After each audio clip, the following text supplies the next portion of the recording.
Hi guys! I've been wanting to make videos like this for a while now, but I just haven't. As you can tell by the title, I will be talking about medication versus therapy. Don't take that literally, I'll get to that later. Also, yes, I am wearing a necklace with my name on it. Because I can. I just want to add as well, I will be mostly focusing on depression, anxiety and ADHD, just because those are the things that I deal with. So they're the things that I have the most personal experience to talk from. I'm not an expert, I'm not a doctor, I'm not a therapist. This is just what I can say from my personal experience, from secondhand experience through family and friends. Also, I did study psychology for 2 years. What sparked this video idea is that there is a lot of people out there who believe you don't need medication, nobody needs medication, it's just a way of, they're just drugging us instead of helping us and all this shit. Like, there's a lot of anti-medication people out there. People who think depression can be cured by just going outside more and eating better. There is a lot of that out there, and that's really one thing that I want to address and discuss. So I think one thing people really need to know is that depression is a big thing. It's huge. It encompasses a lot. There is a lot of different causes for depression. There's a lot of different types of depression. There's a lot of different symptoms of depression and things that it can cause you. But no one experiences depression in the exact same way. It's such a broad term that I really feel like there should be different names. Because I feel like that would make it easier for people to understand who don't really know what they're talking about. Because a lot of people will think depression is the same for everyone, so if they experience one kind of depression, they think that that is how everyone is experiencing it, and that what helped them will help everyone, and that is so far from the truth. So firstly, to those people who think depression can be cured by just going outside and eating better, sometimes it can. There are people out there whose depression is coming from a bad lifestyle. I totally understand that, and there are a lot of people who will also say that's total bullshit, and it's not. And that could be where it stops. That could be the cause of it. That could be what you need to do. And then for other people, that's not. For other people, they have medication, they have therapy, blah blah blah blah blah. So that's what I'm going to be now focusing on. The main two causes or types of depression that you learn about is environmental or physical. Environmental is when your problem is caused by external factors, your life, your family, your job, anything that could be causing you problems, causing you stress, causing you upset, causing you grief, can cause depression. And then physical, a physical issue with your genetics or your hormones, the chemicals in your brain, all those things. Like, they are literal things that you can measure that are like happening in your body, and that's where the cause lies as well. Whereas environmental, the cause is external and it is creating those effects on your body.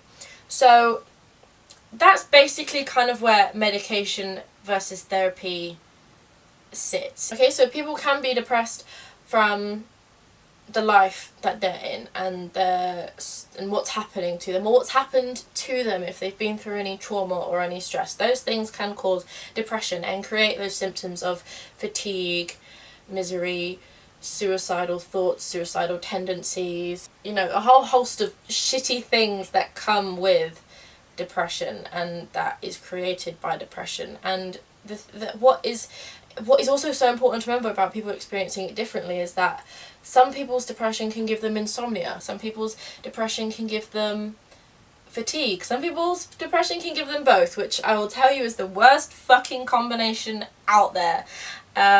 Some people their appetite can increase, their appetite can decrease. So it really is this big mixed bag of shit, and you kind of get given out a few of each, So therapy is a lot of talking, a lot of, well, it depends on the type of therapy, but like typically if you see a therapist and you're talking to them, it's a lot of talking, it's a lot of looking back into your life, into your childhood, into your family, into what you've been through, your experiences, your current life situation, and it's looking at what you can do to change that, what you can do to cope with those things better as well, because not everything can just be changed. You can't necessarily just get out of a job and leave, or leave your home, or anything like that. So instead you need to learn how to deal with those things, and it's things that can be practiced. You can practice techniques and thought patterns that will help you deal with your depression and the things that are causing your depression. 100% therapy is a legitimate, obviously it's fucking legitimate. There's also CBT, which is cognitive behavioral therapy, and that is very much like learning habits, learning tricks and ways to again deal with your depression or your anxiety or whatever else it is. There are lots of different things that you can learn, and basically your therapist will go through with you these different tasks and activities and challenges that you need to go home and practice and do, and then you come back and you see how it's going, you see what's working, you see if it's working. That is basically how therapy goes a lot of the time. Medication, obviously pills, etc. There's a ton of different ones. There is an absolute ton.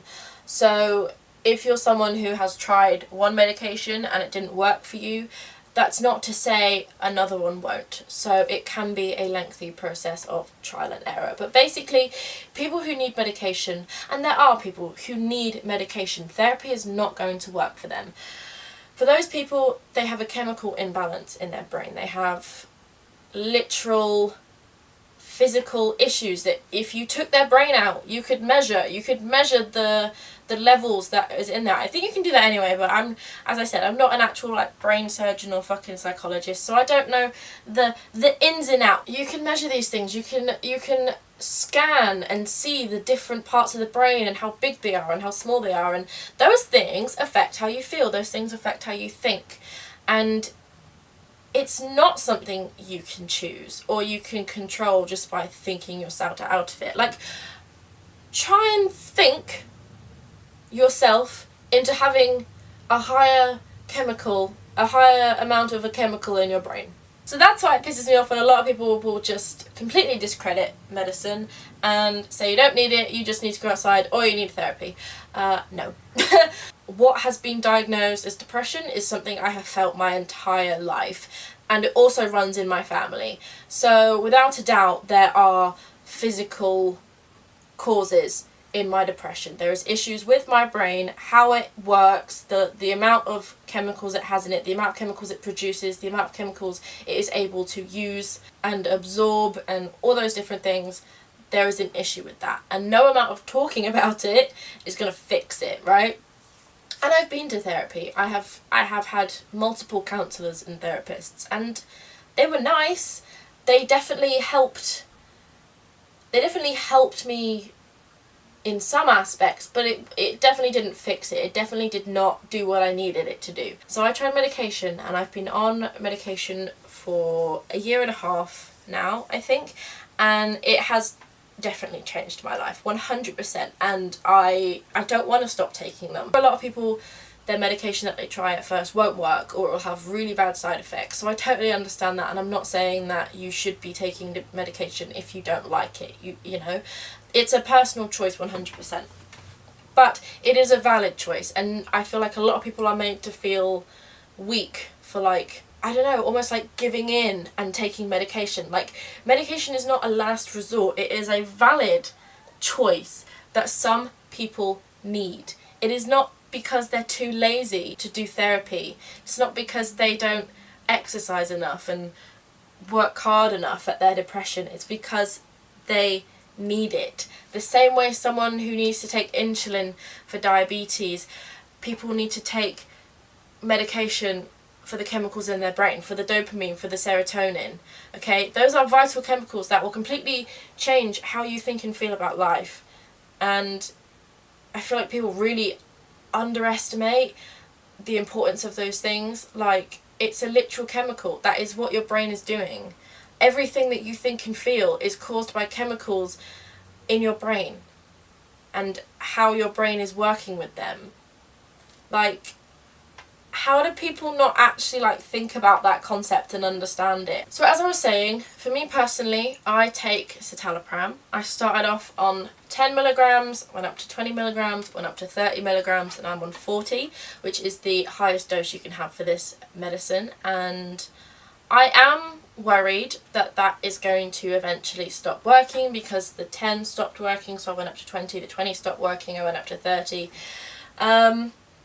And yeah, I'm not looking forward to if and when this one poops out as well, because this was the first one I tried. It's often the first one that a doctor in the UK anyway will prescribe you, and a lot of people don't get on with it, so they change that. A lot of them work very differently. There's different types of antidepressants, and also the same goes for anxiety. A lot of these also treat anxiety, so personally for me, citalopram helps my anxiety. It really reduced how often I would get panic attacks, so love that. And they can come with some pretty shitty side effects, which a lot of people don't like. They may kill your sex drive. That was a big problem for me at first, I'll be honest, but that one faded away, luckily. As I said, appetite. Your appetite can increase, decrease. That was terrible for me when I tried some meds for ADHD. I could not eat.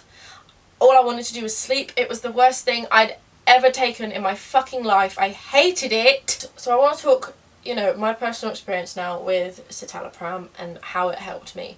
The main thing it helped me with is sort of calming and rationalising my emotions, because before I was on them, and pretty much my entire life up to that point, I had very strong irrational emotions about pretty much everything. I would get very angry about things and very upset about things. I would cry a lot. Like the smallest thing would feel like the end of the world, and it was like so horrible to deal with, because I was aware that what I was feeling was over the top. It was too much. It wasn't rational for the situation. I was aware of that, at least for the sort of year up until I got medication. I remember being aware of that. I'm not totally sure about the time before that, but yeah, it was really hard, because something would happen that was, you know, should only cause, you know, a little bit of upset or stress, if that. But to me, it would happen and my stomach would drop, I'd get pains, I'd get cramps, I'd just cry, like, everything would just feel like there was a black cloud around me. It was the end of the fucking world.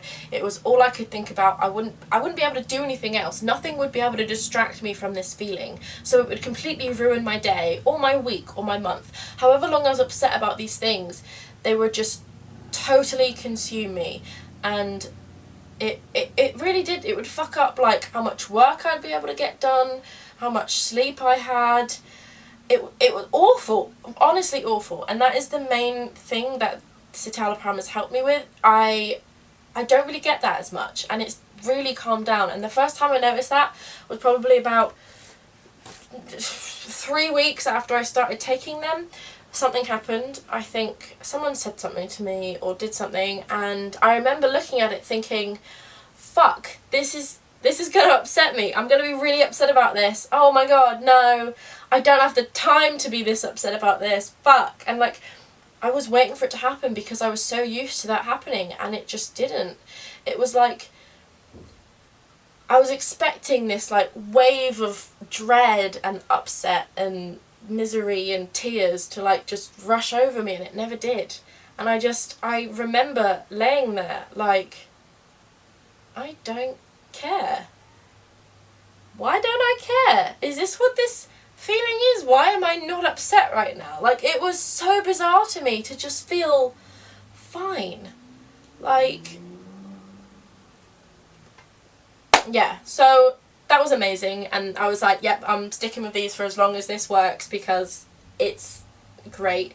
Yes, I still get upset, obviously, I'm a fucking human. Again, with my anxiety, I definitely still need a lot of help for my anxiety. It can be really bad sometimes. Like, even just now filming this video, mentally I feel totally fine. You know, I do this a lot obviously, but my body will react in ways that I was not expecting. I'll get shaky, I'll get dizzy, I'll get faint, I'll get sick, I'll get cramps, my face and my hands will tingle, my hands and my mouth will cramp up when I'm having a panic attack, and that is so embarrassing because I'm literally like, I feel like my mouth is a butthole, and I'm just like, and my fingers will cramp and I can't do anything with them, and then I just start crying like ridiculously. Like, that's how a panic attack goes for me, and they always just come out of nowhere. Like, my thoughts are in a good place, but my body is like, no, fuck that. I'm gonna fuck shit up. And it's really hard. Like, how can I get therapy for that when it's not conscious thoughts that put me in there, put me in that position? Like, it's like my brain and how I'm feeling emotionally is totally disconnected to how my body physically reacts to things, and it is so awful, and I still do not know how to deal with that yet, but I'll let you know if I do. And as I said, I have also tried therapy. I want therapy again. I think it is good for me, but it doesn't fix my problems. It doesn't fix my depression. It doesn't help me in the long term with these things, but it can make you feel a little bit better. I really liked having someone to talk to about my problems that was not a friend that could judge me or hold it against me later, or do you know what I mean? Like, it really gives you somewhere safe to go through these things, because this person is only a therapist to you. You don't know her outside of that. They don't know you outside of that, which is the nice thing about it. So even if it may not cure your depression or your anxiety, it may just help. It may just give you a little bit of a crutch whilst you're dealing with it. The same with taking medicine, possibly temporarily. If you are in a place where you're not maybe ready, or you don't have the time to really work through those things with a therapist, or perhaps you are working things through with a therapist, but you just need something to help you, give you like a kickstart so you can get your life on track, then taking medication for a small amount of time may work for you. Or you may need it for your life. You know, it's one of those things that, as I said at the beginning, it's so complex and so big that there is no one answer, one fix, one fits all. You know, it's so not. And I think if people just understood that, there'd be a lot less issues with these things. There'd be a lot less of a stereotype and a stigma. There'd be a lot less issues with people talking about it and dealing with it. You know, and I just hope if this can inspire someone to possibly go get help, or just look into it a bit more, figure out what might be the issue for you and what might help you, then that's great. To sum up this video and to answer the title of this video, medication or therapy, which is better? Neither. I think I'm going to end that video there. I think I've said everything I wanted to say. If I've left anything out, then I don't know. Leave me a comment down below what you think about this. I tend to always try and answer questions if I see them in my notifications. So yes, thank you for watching this video, guys. I shall see you in my next video. Bye bye.